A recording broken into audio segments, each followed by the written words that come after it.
The following content has been generated with artificial intelligence under minimal human supervision. The data presented may contain errors or inaccuracies. The opinions expressed in this content do not necessarily reflect the vision, position, or values of DigiAll. We recommend verifying critical information with additional sources before making decisions based on this content.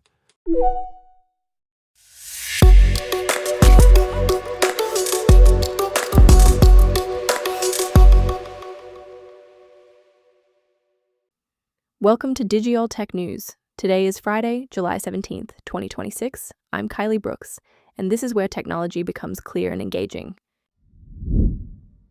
Xi Jinping is using Shanghai's WAIC stage to pitch China as the leader of a more open global AI order for developing nations. SpaceX AI has launched Grok 4.5, a coding and agentic work model built for software engineering, office documents, and knowledge work. Memphis has become the clearest test case for the local backlash against giant AI data centers and the power systems behind them.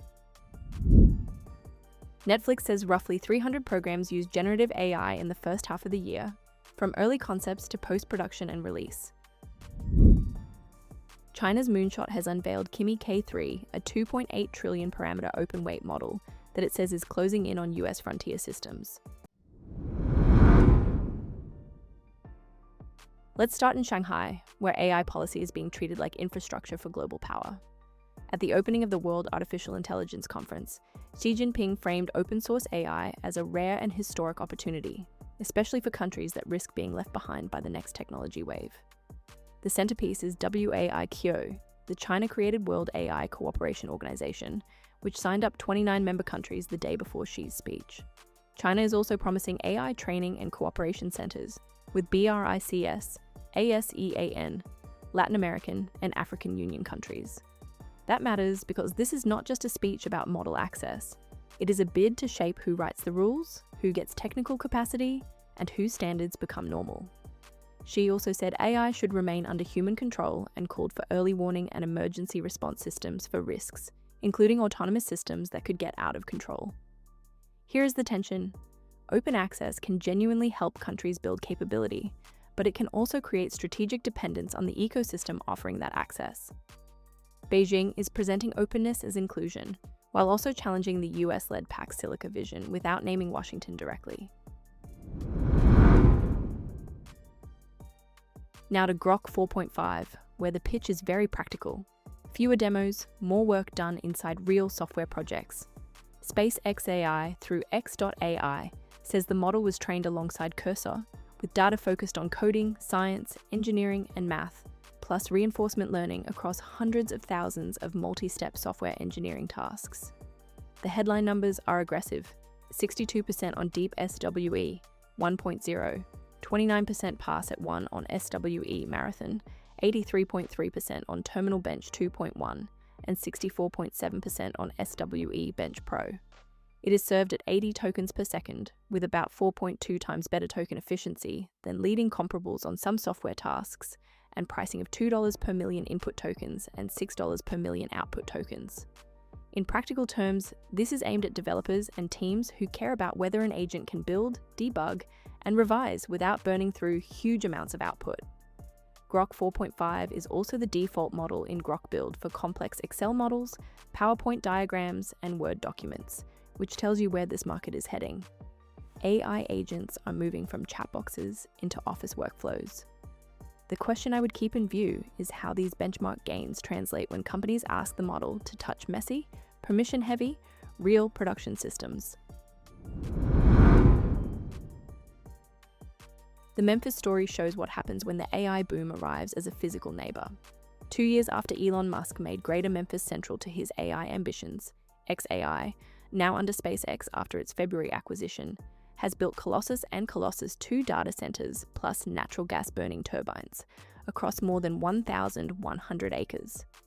Colossus 1 came online in a record 122 days in 2024, and the facilities now power Grok models while supporting compute rental deals with Google, Anthropic, and Reflection AI, worth up to $2.32 billion per month. But residents in South Haven and Whitehaven describe severe noise, emissions concerns around nitrogen oxides and PM 2.5, and frustration that the community was not consulted first. There is a proposed class action over noise and a separate federal lawsuit from the NARCP, the Southern Environmental Law Center, and Earth Justice alleging Clean Air Act violations tied to unpermitted turbines. SpaceX says the turbines are temporary and that permitted units with controls are planned. This is where the trade-off becomes impossible to ignore.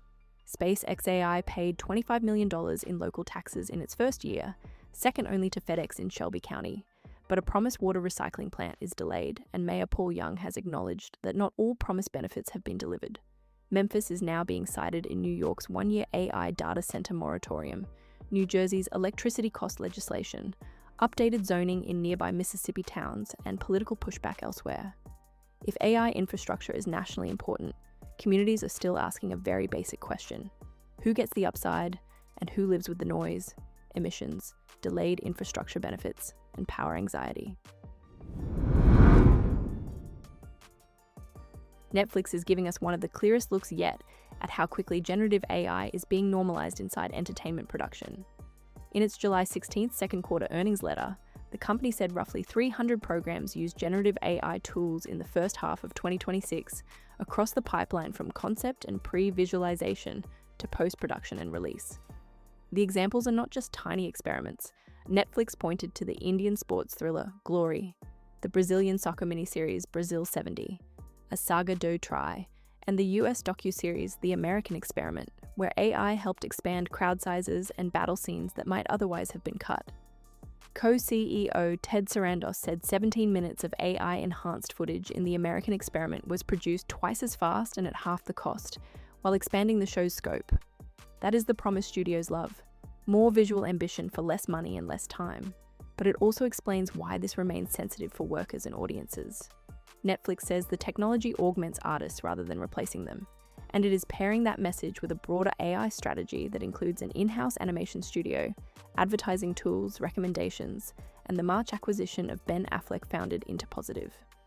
The business backdrop is strong too, with second quarter revenue of $12.56 billion and net income of $3.4 billion. The bigger issue is whether this becomes a creator tool with a strict quality bar, as Netflix argues, or whether scale changes the labor equation faster than unions and regulators can respond. Finally, Moonshot's Kimi K3 release puts a product-level example underneath China's broader AI pitch. The Alibaba and Tencent-backed startup unveiled a 2.8 trillion parameter open-weight model with a 1 million token context window, designed for advanced reasoning, long-horizon coding, and knowledge work. Moonshot says Kimi K3 performs competitively with Anthropic's Fable 5 with fallback and substantially outperforms GPT 5.6 Sol and GPT 5.5 on GPU kernel optimization. Third-party benchmark names in the mix include Arena.ai, where it ranked first in web interface building, Val's AI, where it ranked second overall and ahead of GPT 5.6 Sol, and Artificial Analysis, which found it comparable to GPT 5.5 on multi-step tasks. The timing is important.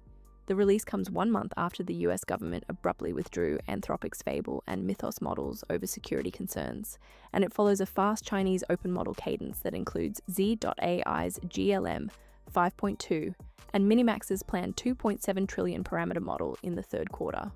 Markets noticed too. Hong Kong-listed rivals Zhipu and Minimax fell 21.9% and 13.8%.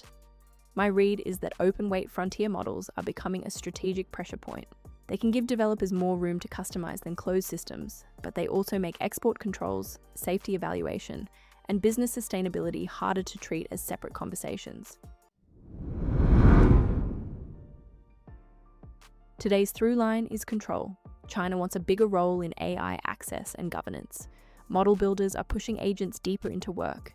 Communities are pushing back on the costs and impacts of AI infrastructure. Studios are testing where automation helps creativity and where it threatens labor. And open-weight frontier models are making global AI competition harder to contain. Thank you for staying informed with Digital Tech News. We'll be back with more updates as they develop.